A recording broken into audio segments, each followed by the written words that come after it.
13 তারিখ দোকান খুলবেন না, বাস চালাবেন না, রিক্সা চালাবেন না, সিএনজি চালাবেন না, রাস্তাঘাট ফাঁকা করে দিন। ইউনূস কিন্তু বাঁশ পাতার মতো কাঁপছে, যে কোনো সময় ধূপ করে পড়ে যাবে।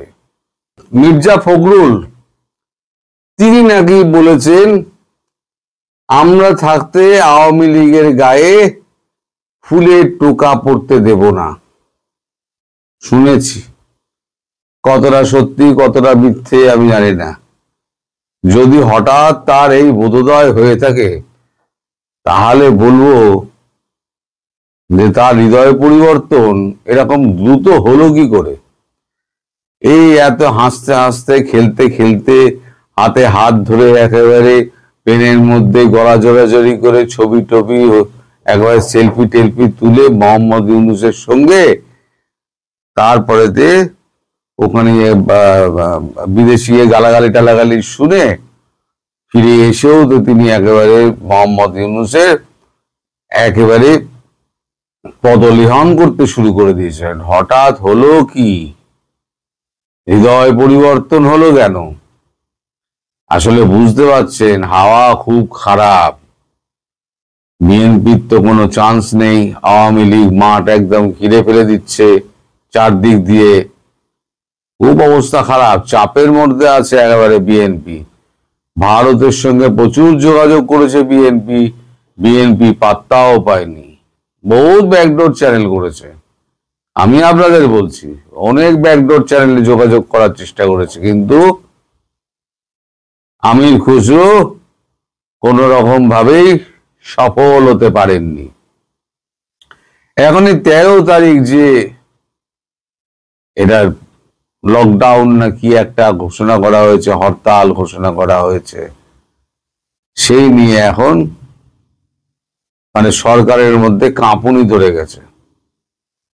আওয়ামী লীগকে মাঠে দেখা যাচ্ছে না, নেতারা সব বাইরে।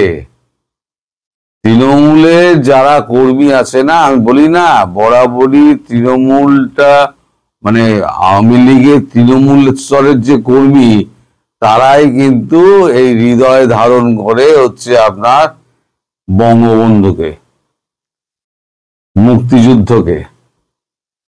তারাই কিন্তু আসল শক্তি, যে শক্তিটাকে শেখ হাসিনা চিনতে পারেননি। আজকে উনি মর্মে মর্মে বুঝতে পারছেন যে তার আসল শক্তি কারা। এখন এই 13 তারিখে যে প্রোগ্রামটা আছে আগামীকাল, এই প্রোগ্রামটা কিন্তু আপনাদের আওয়ামী লীগ যারা আছে মাঠ পর্যায়ে কর্মী, তাদের সফল করতেই হবে। এখন তারা তো মারপিট তো তারা করবেন না। মারপিট কারা করবে? মারপিট করবে বিএনপি। বিএনপি করবে না, জামাত করবে। বিএনপিও তলে তলে করবে, জামাতই মেনলি করবে, করে এই দায়টা চাপাবে আওয়ামী লীগের ওপরে। ফলে আওয়ামী লীগের কর্মীরা, সমর্থক, তারা খুব সাবধানে থাকবেন। যে কোনো ওই জামাতের টিম দেখলেই আপনারা দূরে সরে যাবেন, আপনারা কাছাকাছি যাবেন না, হাতাহাতি যুদ্ধের মধ্যে আপনারা যাবেন না।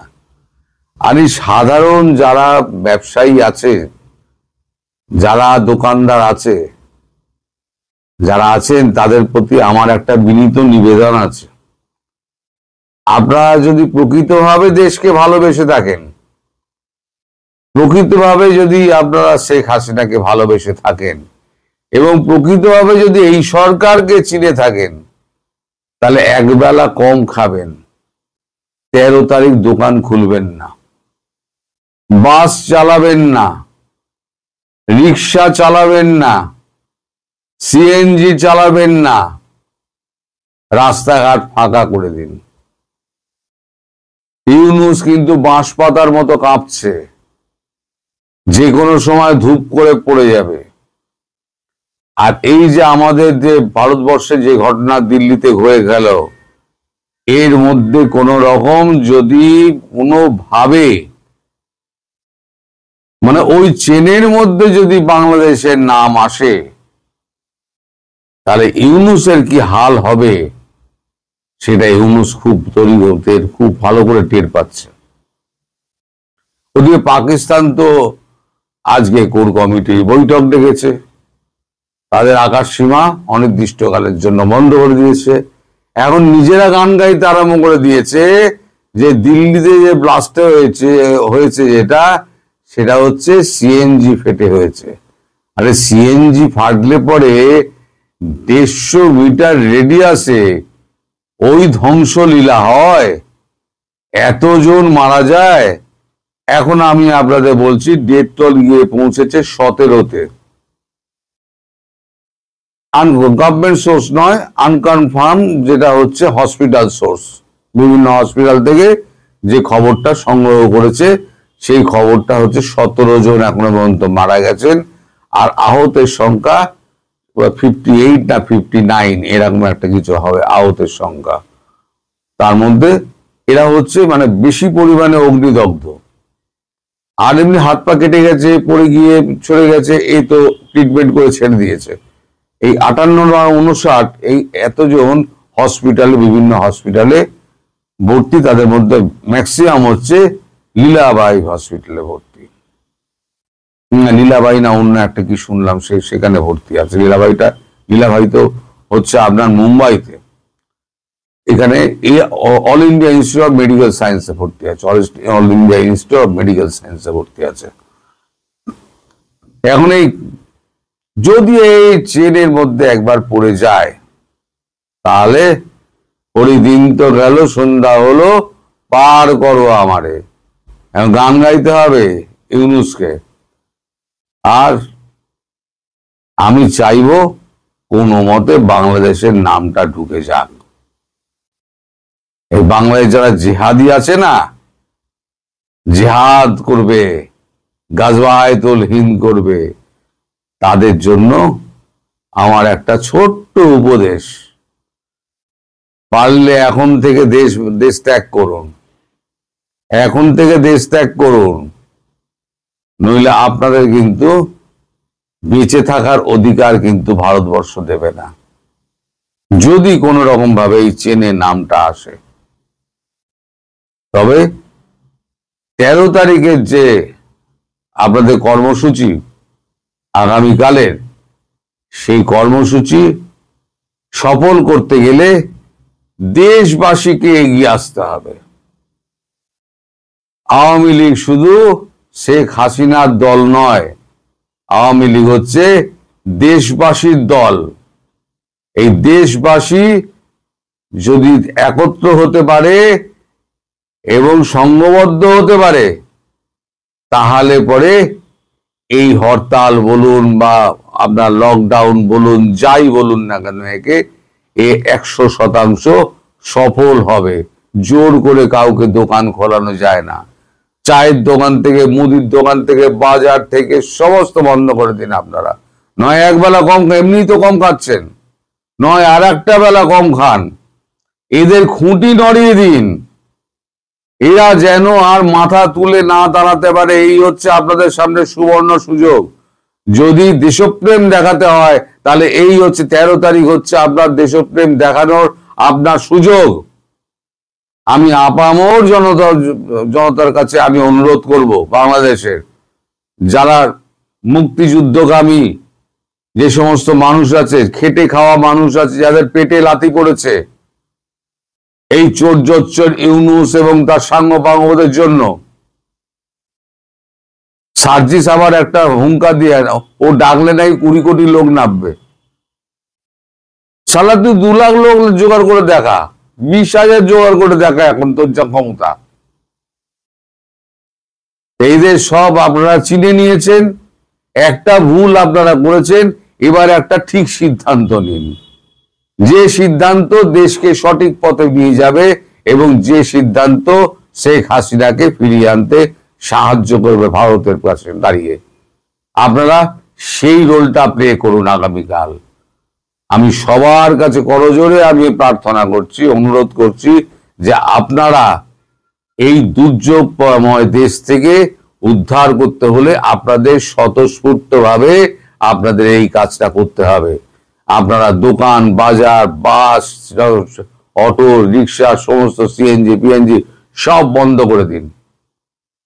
আপনারা কেউ রাস্তায় বেরোবেন না, কেউ বেরোবেন না, দেখবেন এমনি বন্ধ হয়ে গেছে।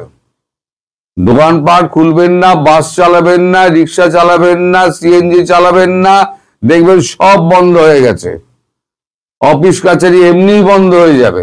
যারা যাওয়ার তারা পায়ে হেঁটে যাক না, কেউ তো বারণ করছে না। যাদের সত্যি অফিস যাওয়ার কথা তারা বিকল্প সন্ধান করে নেবেন, আর নইলে একটা ক্যাজুয়াল লিভ নিয়ে নেবেন। আপনারই তো দায় ঠেকেনি।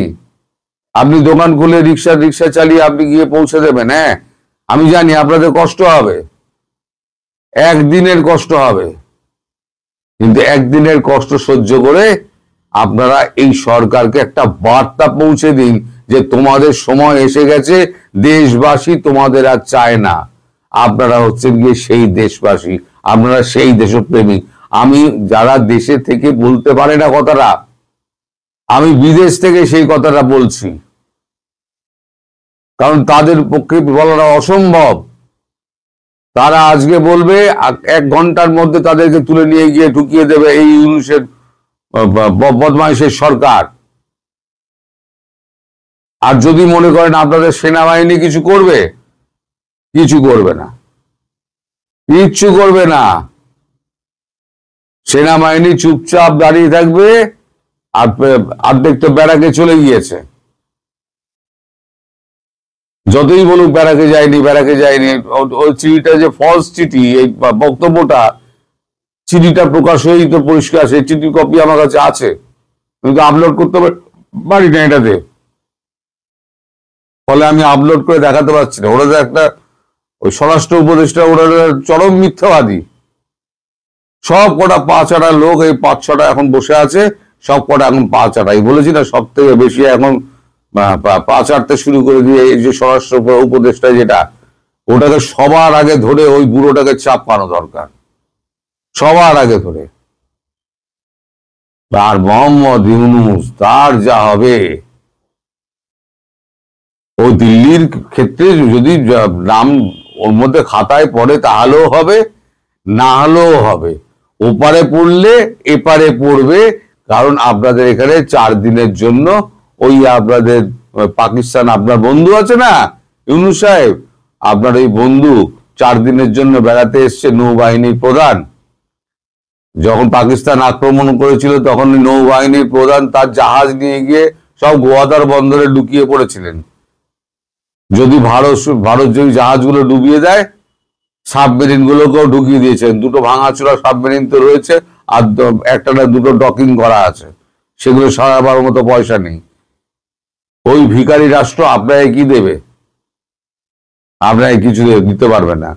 আপনার বিপদে দেখবেন কেউ এগিয়ে আসছে না। আপনি মূর্খের স্বর্গে বাস করছেন ইউনূস। যেদিন আপনি বিপদে পড়বেন না, দেখবেন কেউ আপনার পাশে নেই, সব চারদিকে হাওয়া হয়ে গেছে।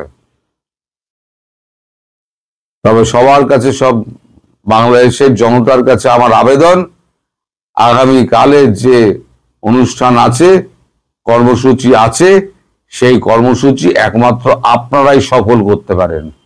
আপনাদের দলে দলে দলে দলে আপনাদের এই মানে মিটিং করে নিজেদের মধ্যে সিদ্ধান্ত নিয়ে, আপনাদের সমস্ত কমিটি আছে তো, সন্ধ্যেবেলা কমিটিতে আপনারা নিজেরা সিদ্ধান্ত নিন, সিদ্ধান্ত নিয়ে আপনারা সব বন্ধ করে দিন, একদিনের জন্য বন্ধ করে দিন। সবাই ভালো থাকবেন, সুস্থ থাকবেন।